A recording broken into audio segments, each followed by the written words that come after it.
আসসালামু আলাইকুম। কেমন আছেন বন্ধুরা? আশা করি অনেক ভালো আছেন। ইভাশা আইটি ফার্মের পক্ষ থেকে আপনাদেরকে সবাইকে জানাই স্বাগতম। আমরা অ্যাডোবি ফটোশপ সিসি 2021 শেখার চেষ্টা করছি।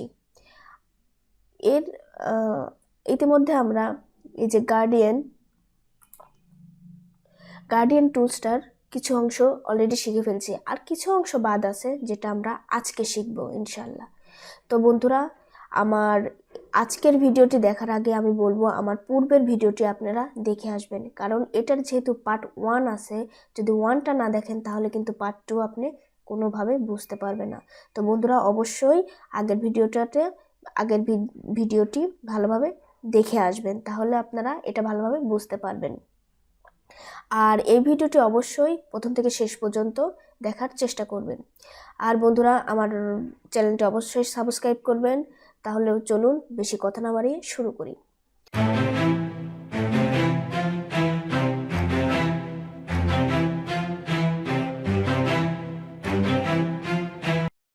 দেখেন, এর আগে আমরা এই যে গার্ডিয়ান টুলের এই অপশনটিতে গিয়ে আমরা জাস্ট বেসিকের এইগুলা শিখেছিলাম। আর অপাসিটি, কালার আমরা কয়টা নিব, কতগুলো কালার নিব, তারপরে আপনার অপাসিটি কম বেশি করার লোকেশন, এগুলো কিন্তু আমরা অলরেডি শিখে ফেলেছি। আজকে আমরা যেটা শিখব সেটা হচ্ছে এই যে দেখেন এখানে একটা কালার আছে গার্ডিয়ান টাইপ, ঠিক আছে? আমরা কি টাইপের এই ইয়েটা নিতে চাই, গার্ডিয়ান কালারটা নিতে চাই। দেখেন এখানে দুইটা অপশন আছে, সলিড আর নয়েজ। আমরা তো সলিডটা দিয়ে দেখেই নিয়েছি কিভাবে সলিডটা দিয়ে আমরা কাজ করেছি, তো আজকে আমরা নয়েজটা দিয়ে কাজ করব। যদি আমরা এখানে ক্লিক করি, দেখেন এই যে নিচের এই প্যানেলটা, এটা দেখেন কিন্তু চেঞ্জ হয়ে গিয়েছে। এখন দেখেন কালার মুড যদি আমরা এখানে চেঞ্জ করে দিই, এখানে দেখেন 3টা আছে, RGB, HSB, LAB। এখন আমরা কোনটা নেব? ধরেন আমরা প্রথমে এইটাই রেখে দিলাম। রাখার পরে এই যে দেখেন কালারের এই ইয়েটা আপনি কিন্তু এখান থেকে এই যে কম বেশি করতে পারবেন। এই যে দেখেন এখান থেকে আপনি নিজের ইচ্ছা মতো সিলেক্ট করে নেবেন। এই যে দেখেন, দেখছেন? আপনার ইচ্ছা মতো আপনি এটা সিলেক্ট করে নিতে পারেন। তাহলে আমরা এটা যদি সিলেক্ট করে নেওয়ার পরে এই যে এখানে দেখেন এটার কিন্তু আপনি এই যে কম বেশি করতে পারবেন। আপনি যদি মনে করেন যে আমি এই কালারটা একটু গাঢ়, একটু বেশি ইয়ে করব, দেখেন এখান থেকে করা যাবে। আবার যদি এখান থেকে কম করতে চান, কমানো যাবে। তো আমরা একটু বেশিই রাখলাম, একটু 80% বা 85% রেখে দিলাম। আচ্ছা, রাখার পরে এখন যেটা হবে সেটা হচ্ছে দেখেন এই যে এখানে দেখেন একটা অপশন আছে র্যান্ডমাইজ। এখানে যদি আমরা ক্লিক করি, কালারটা দেখেন পরিবর্তন হচ্ছে, ঠিক আছে? এই যে দেখেন কালারটা কিন্তু পরিবর্তন হচ্ছে। হ্যাঁ, দেখছেন? এই যে কালারটা পরিবর্তন হচ্ছে। এখন আপনি কোন কালারটা রাখতে চান সেটা সিলেক্ট করবেন। সিলেক্ট করে আমরা এই ওকেতে ক্লিক করে দিব। এখন দেখেন এই কালারটা আমার এখানে কিন্তু চলে আসছে। এখন যদি আমি এই প্রথম অপশনটা ইউজ করি, দেখেন এই যে দেখেন কালারটা কিন্তু অনেক,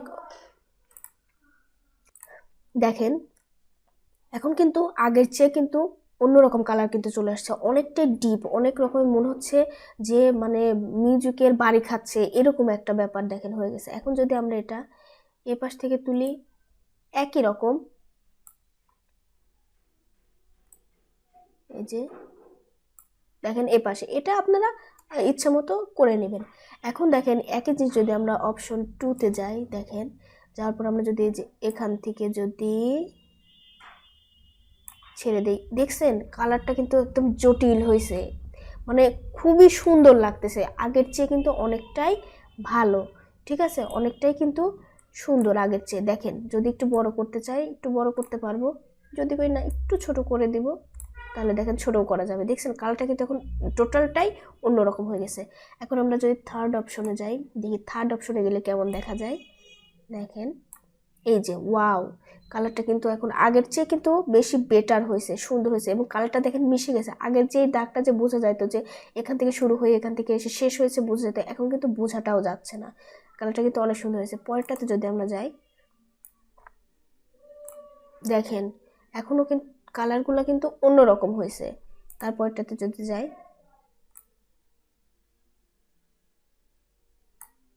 দেখছেন এখন কিন্তু অন্যরকম কালার কিন্তু চলে এসেছে। এরপরে যদি আমরা আবার এখানে যাই, যাওয়ার পরে দেখেন যে এখন আমরা এই কালারটা যদি আমরা ইউজ করি, এখানে কিন্তু এই যে প্রথম, দ্বিতীয়, তৃতীয় 3টা কালার, আমরা কিন্তু এখানে 3টা কালার নিয়েছি। হ্যাঁ, আমরা এই এখন যদি এইটা নেই, হ্যাঁ এটা নেই, এর আগে নিয়েছিলাম আমরা LAB ল্যাব, এখন নিলাম হচ্ছে HSB। এটা যদি নেই তাহলে কি হয় দেখেন, এটাতে নিয়েও আমরা এভাবে কি দেখতে পারবো। আচ্ছা, আমরা দেখেন কালারগুলো কিন্তু ওরা অটোমেটিকলি চেঞ্জ করে দিচ্ছে, আপনার কিন্তু চেঞ্জ করতে হবে না, ওরা নিজেরাই কিন্তু এটা চেঞ্জ করে দেবে। আমরা এই কালারটা নেই, হ্যাঁ, নেওয়ার পরে এখানে যদি ওকে করে দেই, দেখেন একই অবস্থা। দেখেন এখন কিন্তু কালারটা অন্যরকম হয়ে গেছে, তাই না? আগের চেয়ে কিন্তু অন্যরকম। পরেরটাতে যদি যাই, দেখছেন কালার কিন্তু চেঞ্জ হয়ে গেছে। তারপরটাতে যদি যাই, দেখেন এটাতে আপনার কালার কিন্তু চেঞ্জ হচ্ছে। হ্যাঁ, দেখেন কালার কিন্তু আগের চেয়ে কিন্তু এটা আরেকটু বেটার মনে হচ্ছে, তাই না? তারপরে আরেকটা অপশন আছে আমাদের, এই যে এখানে, এই যে দেখেন RGBতে তো মনে হয় আমরা অলরেডি দেখেছি। আচ্ছা, RGBতে যদি আমরা এটা করি, দেখেন এটাকে যদি আমরা ওকে করি, একই কাজ, শুধু আপনারা জাস্ট এগুলো আপনারা চেঞ্জ করে নেবেন। দেখেন কাজ কিন্তু একই, জাস্ট আপনাদের মনের ইচ্ছা যে আমি এটা না এটা নেব, বা এটা না এটা নেব, এটা যদি আপনারা নিজের ইচ্ছা মতো সিলেক্ট করে নেন, দেখেন কাজগুলো এখন কিন্তু আরেকটু সুন্দর ফুটছে। তো এভাবে কিন্তু আপনারা কাজগুলো করতে পারেন। এখন ধরেন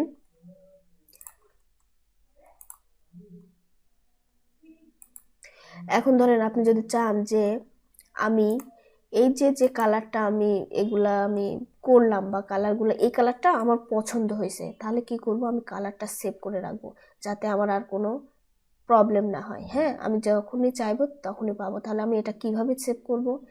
এই যে দেখেন এখানে যেমন আছে এমনই থাকবে। এই যে নেম, এই নেমের এখানে আপনি নামটা লিখে দেন, নাইস লিখলাম আমি 1, ঠিক আছে। জাস্ট আপনারা এখানে কোনো নাম লিখে দেবেন, দিয়ে ইন নিউ এখানে যদি আপনারা ক্লিক করেন, দেখেন এই যে শেষে দেখেন আপনার এটা কিন্তু সেভ হয়ে গেছে আপনার কালারটা। এখন এখান থেকে কিন্তু আপনি কালারটা অনায়াসে সিলেক্ট করে ওকে করলে আপনি কালারটা পেয়ে যাবেন। এখন ধরেন আমি এটাতে এই কালারটা সেভ করব, ঠিক আছে? তাহলে কীভাবে করবেন দেখেন, ওই একই, আচ্ছা দিলাম, দিয়ে নিউ করে দিলাম, দেখেন আরেকটা কালার সেভ হয়ে গেল।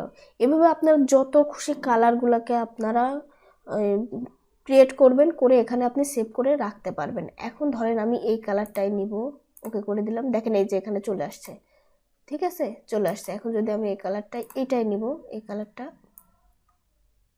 ছেড়ে দিলাম, দেখছেন এই কালারটা চলে আসলো। তার মানে আমার আর কালার কোনো ক্রিয়েট করার প্রয়োজন হবে না, আমরা এখান থেকে কালার নিয়ে কাজ করতে পারবো।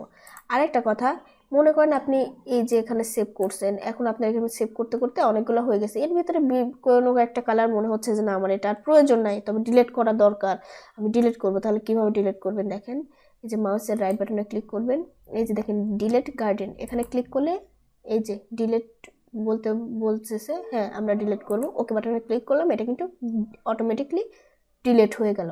আবার যদি এখানে ক্লিক করেন একই, এই যে ডিলিট হয়ে গেল। কিন্তু আপনি কাজ শেষে যদি আপনার কালারগুলো প্রয়োজন না হয়, বা অনেক বেশি হয়ে গেছে আমার এগুলো দরকার নাই, তাহলে আপনি এভাবে কিন্তু ডিলিটও করতে পারবেন। তো বন্ধুরা, এভাবে কিন্তু আপনারা আপনার এই আর্টবোর্ডটিকে সুন্দরভাবে কালারে সজ্জিত করে আপনারা কাজ করতে পারবেন। তো বন্ধুরা, এই ছিল মোটামুটি গার্ডিয়ান টুলসের কাজ। কেমন লাগলো ভিডিওটি অবশ্যই কমেন্ট বক্সে জানাবেন। যদি কিছু জানার থাকে তাহলে সেটাও লিখে জানাবেন, আমি আপনাদের প্রশ্নের উত্তর দেওয়ার অবশ্যই চেষ্টা করব। আর আবার বলছি, আমার চ্যানেলটিকে অবশ্যই সাবস্ক্রাইব করবেন। আর যদি ভালো লেগে থাকে আমার ভিডিওটি, তাহলে অবশ্যই অবশ্যই অবশ্যই লাইক, কমেন্টস এবং শেয়ার করবেন। আপনারা ভালো থাকবেন, আর আমার জন্য অবশ্যই দোয়া করবেন। আসসালামু আলাইকুম।